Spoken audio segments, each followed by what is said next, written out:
Because one of the things that's happened is that traditional masculinity, the idea that it is a man's job to protect women, this is one of our jobs as human beings, as men, to protect women, the feminist movement doesn't like that. Well, then you can't blame us for not protecting women if you don't want us to protect women. None of the medical associations that I just named off would actually support the idea that gender is biological. This is something that's completely untrue within every single medical consensus. Well, then I will just say that anyone who suggests that gender has no reference whatsoever to biology, it's not connected in any way to biology, is just full of shit. Here are 7 moments when Ben Shapiro dismantled woke arguments using logic, wit, and a firm grip on reality. First, Ben faces off against a student who believes citing a lengthy list of medical associations guarantees a debate victory. Spoiler alert, it doesn't. Why do you believe you're right about trans people given the American Psychological Association, American Medical Association, American Psychoanalytic Association? I can go on for about 5 more associations that are very prominent and govern the existing health government or health industries within the major Western countries. And all of these associations have multiple thousands of doctors, sociologists, psychologists, and with PhDs in their respective fields backing the idea that sex and gender are different, effectively gaining the medical consensus for sex and gender being 2 different concepts, yet you have a different opinion. Okay, so sex and gender are 2 different concepts, but gender is tied to biology. So one of the big problems that you see in sort of the argument in favor of trans rights is this notion that gender and sex are completely separable. They're not completely separable. If they are completely separable, then this means that identifying people by their subjective gender really has no relevance as to whether they are a male or a female. Male and female are biological terms. So using terminology like male and female to describe a self-perception of maleness or femaleness is sort of a bizarre way of arguing whether a thing is a man or a woman. This is what happens when ideological narratives clash with hard facts. It's like showing up to a sword fight armed with a butter knife. Victory just isn't in the cards. None of the medical associations that I just named off would actually support the idea that gender is biological. This is something that's completely untrue within every single medical consensus. Well, then I will just say that anyone who suggests that gender has no reference whatsoever to biology, it's not connected in any way to biology, is just full of shit.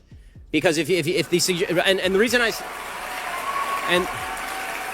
and the reason that I say then you actually just disagree with medical consensus within the Western nation. Yes, I disagree with the false medical consensus driven by politically driven quote unquote doctors. If any doctor denies to me that there is a dichotomy between male and female, a dichotomy between male and female, they're ignorant. And they are letting their politics get in the way of their science. Anybody who suggests to you that there is such a thing, for example, as a pregnant male is not a doctor, they are an activist. Students' arguments fall apart faster than a cheap IKEA table under pressure, and Ben is just casually pointing out the cracks with a smirk. I'm very glad that none of these opinions are actually accepted in academia and haven't been for over 70 years. Sent this here on Twitter. Well, okay, so the notion that they haven't been accepted for over 70 years is a bizarre one, considering they were accepted until about 5 minutes ago. And the basic idea that male and female do not exist runs counter to all mammalian biology, all of it, not just human. Are we to suggest that gender and are different in walruses? How does this work exactly? Are they different in bears? Anytime you have all mammalian reproduction is rooted in the idea that there's a dichotomy between male and female. To obscure that with all sorts of semantic word games about how you feel subjectively has no bearing on whether male and female are categories that exist. And if you're trying to define male and female with reference to any subjective category that cannot be identified by any metric whatsoever other than how you feel today, I challenge whether that is scientific or whether that is merely a self-perception that is being guided by a political agenda. And in no time, Ben's facts over feelings approach turns this into a hard reality check. But this debate was just the beginning. Next, Ben Shapiro takes on Hollywood's hypocrisy and the contradictions of modern feminism in a takedown that's as sharp as it is unforgettable. Do you think that women who voted for Hillary, women who have strongly supported the feminist movement and supported the left, are feeling disenfranchised given the current climate of sexual brutality and oppression brought to light in Hollywood recently? So I think that people have a willingness to blind themselves to facts that they don't want to see. And so what I've seen a lot is people saying, well, the problem of harassment isn't unique to Hollywood and has nothing to do with our culture regarding the leftist culture regarding. No, it has to do generally with men, right? It has to do generally with American society. It has to do generally with power relationships. It's funny how everybody is willing to generalize as soon as their ox is gored. right? As soon as the left sees, wait, our culture, our feminist culture that we said that we were going to promulgate and was going to protect women hasn't protected women, nearly at all, then all of a sudden it turns into, well, it's not us that sin, it's men that sin. Hollywood's so-called empowerment pitch often disguises itself as exploitation when you look beneath the surface, and their tendency to shift blame remains as predictable as ever, following the same old patterns. Right, and so I've been getting a lot of this online in the last couple of days. It's you men who haven't stood up. And I keep saying, like, what do you want me to do, and I'll do it. Really, what do you want me to do? Like, if you show me a rapist like Harvey Weinstein allegedly is, then I will say, send him to jail or castrate him, right? Like, this is not difficult. But if you just say to me, you don't acknowledge the rape culture, again, I need you to define that, and I need you to explain to me what I did. Like, really? I didn't do anything. And I think the vast majority of people in this room didn't do anything. And if they did do something, then maybe people should report it to the police, because that seems to me the best way to root out evil is to actually have law enforcement get involved.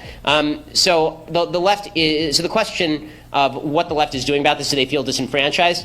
No, I think they're just going to blame the same people they always blame, because we're all in our own little bubbles. Should they feel disenfranchised? 100%. Because in a society that treats sex as transactional, in a society that basically reduces to any sort, just a physical transaction that is based solely on consent, it makes it very difficult to explain why it is that the casting couch in Hollywood is bad per se.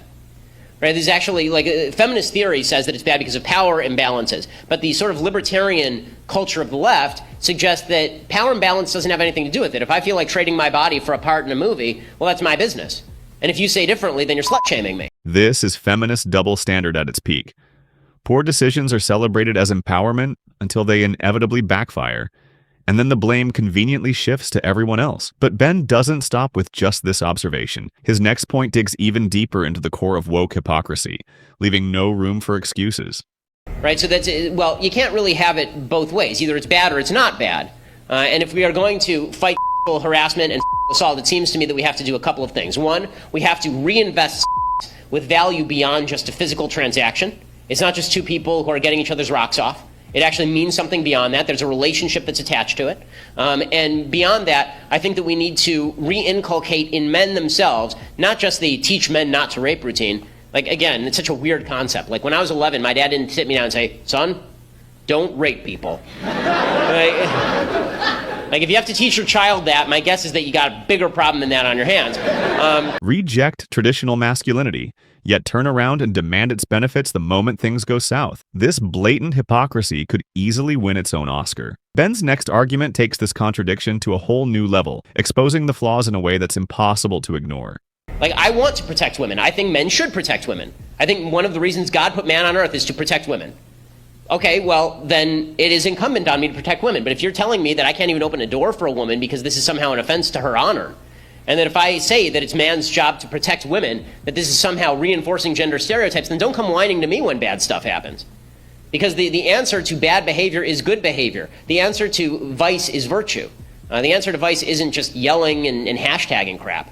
Woke hashtags versus real solutions. Ben makes it crystal clear. One offers real substance, while the other is nothing more than empty noise. But the discussion doesn't stop here. Next, Ben addresses accusations of racism head-on, tearing apart the flawed and twisted logic behind them. It's a reality check that hits harder than anyone expected.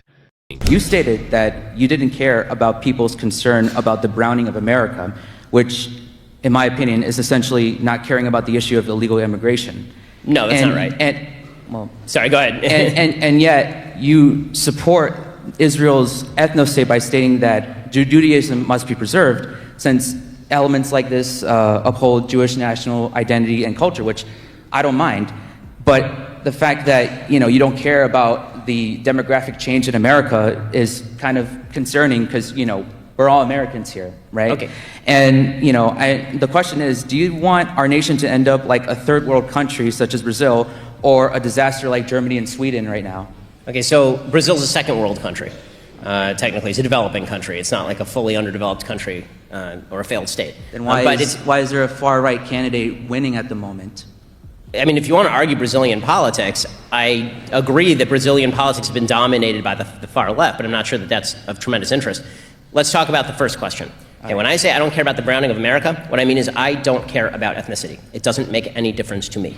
The only thing that makes a difference to me is the ideals of the people who are coming across the border. Linking immigration to racism is nothing more than pure desperation, like trying to force a puzzle piece into a spot where it clearly doesn't fit. What comes next, however, pushes this already flawed logic to its absolute breaking point. Now, when people say I am pro-illegal immigration, I do not know where in the hell they would possibly get that. This seems to, when people repeatedly say stuff like this, and I see this meme all the time, oh, Shapiro cares about a Jewish ethno-state, but he doesn't care about illegal immigration. I was further right than Donald Trump was in the last election cycle on illegal immigration.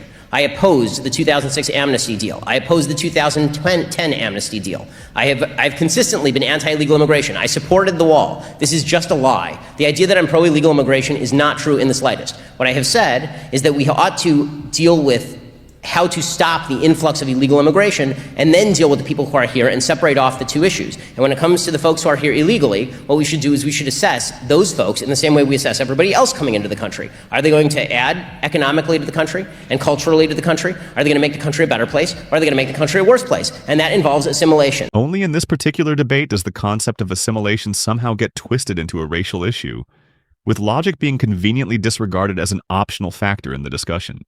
Now, as far as the idea of the Jewish ethno-state, I don't care very much at all about Jewish ethnicity. Jewish ethnicity makes no difference to me. What does make a difference to me is Jewish ideals, because I care about Judeo-Christian ideals in the United States, and I care about Jewish ideals in Israel, which is why I don't care, and I'm very happy, that tens of thousands of Ethiopian Jews who are black were flown to Israel to become Israelis. I'm very happy that tens of thousands of Russian Jews who were Russian were flown from Russia to become Israelis. My wife is Moroccan, right? She's Moroccan Israeli. So this idea that it's about ethnicity as opposed to ideology or ideas is just not true. The amazing thing about Judaism, just like most other religions, is you can become one. Okay, I can't become a black man. There's no way for me to do it, right? I can become a Christian.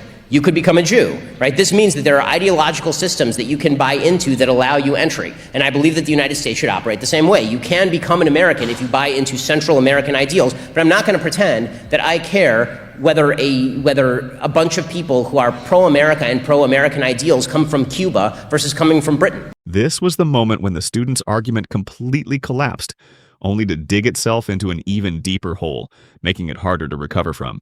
I'm asking you about the Browning of America phrase, because that's what you objected to. I said I don't care about the Browning of America. The whole entire culture is changing at the moment, just so you know. I understand that culture is changing at the moment, but I do not think that culture and race are inseparable. I don't think that brown people are less capable of becoming American, or black people are less capable of becoming American, or Jews, or anybody else. This wasn't just a debate, it was a full-blown parade of logical fallacies. The participants probably believed they were winning, but now it's time for a harsh reality check. Watch as Ben Shapiro takes on a self-proclaimed socialist who quickly learns the hard truth that economic theories may sound appealing in the classroom, but they unravel when confronted with the realities of the real world. So let's say you own a pencil factory, I'm a worker in that pencil factory. You can have all the machinery, you can buy all the raw materials you want, but without me, and presumably many others like me, to assemble the pencils, all you would have is a pile of wood, yellow paint, graphite, rubber, and aluminum. Okay. That would be worth, and that is worth less than the pencil when you try and sell it. And yet, all of that value added by labor, apart from the wages that you give me, which if we're being honest, there is a major power imbalance in our ability to negotiate that. If all that putting the pencil together requires is basic use of your prefrontal cortex, then yes, your labor is alienable at lower rates than if you are a doctor. That's not the fault of the person who owns the machinery. The socialist argument being presented here is nothing short of a disaster. Ironically, the guy's outfit makes him look like a pencil, except unlike a sharp pencil, he's far from being sharp in his reasoning. You're about to see exactly why that is.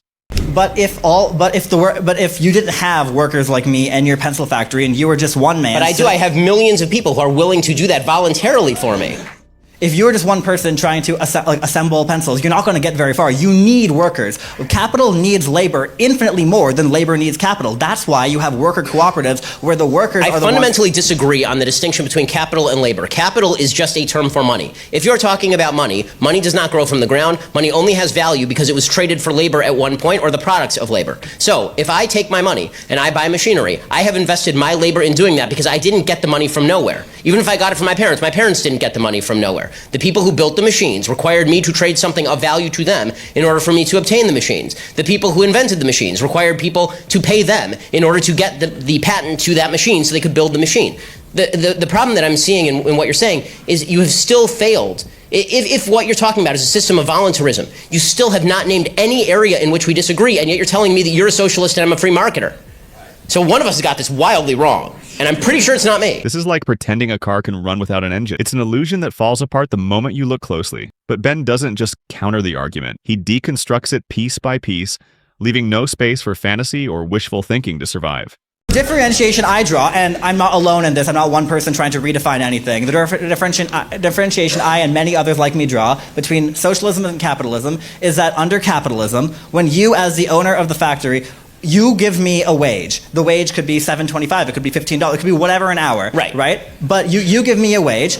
All the additional profit above the made from selling the pencils or whatever good you produce above what is reinvested into the company ultimately goes to you or the investors, those who own shares in the means of production. Right. Under socialism, those people are the workers, and the example I give again is cooperative enterprise. No, those are the people who are investing the risk. So if they carry the risk, then they get the benefit. The owner of the factory carries the risk, therefore he gets the benefit. The workers in the company you mentioned, if that company were to go bankrupt, they would carry the risk as well as the benefit. If the company goes bankrupt, and this guy has to pay off all of his debts, the worker may lose his job, but he's not the one who's going to incur the debt of having gone bankrupt. If you incur risk, then you're the one who pays the downside. The worker does not pay the downside.